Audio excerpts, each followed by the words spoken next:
Hey guys, just a reminder to keep staying disciplined with your scalp trading, which means in and out trades, and your day trading. Okay, you guys know that's what I'm doing right now. I'm not holding overnight because we don't know the headline news. Anything can change hour by hour even. So I like to get my money quick, get out of the way, and keep using that RSI, guys, because it's going to help you avoid FOMO and buying in when it's overbought, right? A lot of new traders, they don't look at RSI. They see a stock going way up and they get excited, they FOMO in, not knowing that they're buying when it's overbought, when RSI is over 70, and then it ends up coming down. They sell at a loss a lot of times, okay? That's why we want to be looking for entry points when RSI is closer to 30, which is oversold. Now, do keep in mind if there is fresh positive news on that company that morning, then RSI might not come down below 40, so you can look to enter around 40 instead, okay? So, but if you stay disciplined with using RSI, you get good entry points, and then always use the stop loss, guys, every time.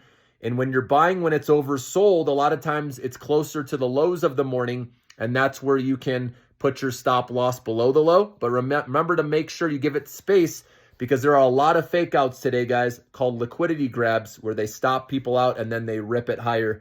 And so that's why you want to go lower than normal with your stop losses to give it space.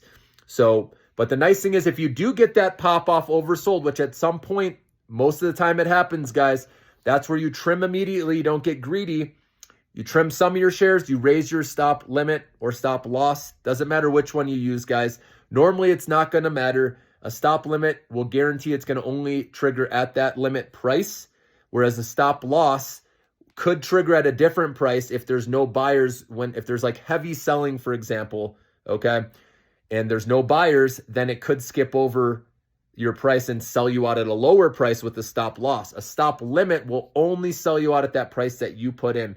So if it skips over that limit price, though, like in that same example, let's say there's just straight selling and no buyer at that price you put in, at that limit price, it could miss that completely and then it won't sell you out.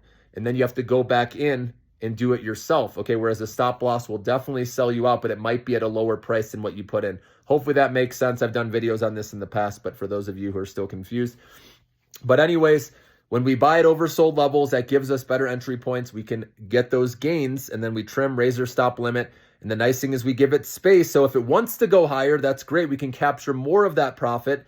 And then we trim again, raise our stop limit even higher into the profit zone. So that's how I like to do it personally. And remember, I'm not holding overnight in my short-term account. Obviously, you know, I got the long-term investments, the Millionaire Maker stocks, but in the short-term account, I don't know what's going to happen hour by hour. And so with these stocks that have rallied huge, I don't want to overstay my welcome and get greedy. So I am out by the end of the day, guys. So let's say I'm trimming and I'm raising my stop limit and it never triggers on my stop limit. Then at the end of the day, before market close, okay, I will sell out and be done with it and wait for the next day, okay? So just in case you know, so like I said, I don't hold overnight. So by the end of the day, if my stop limit has not triggered, I will go in and delete that and just sell out of my stock, take my profit. And like I said, I'll wait for good setups the next morning and see what fresh positive news comes out then.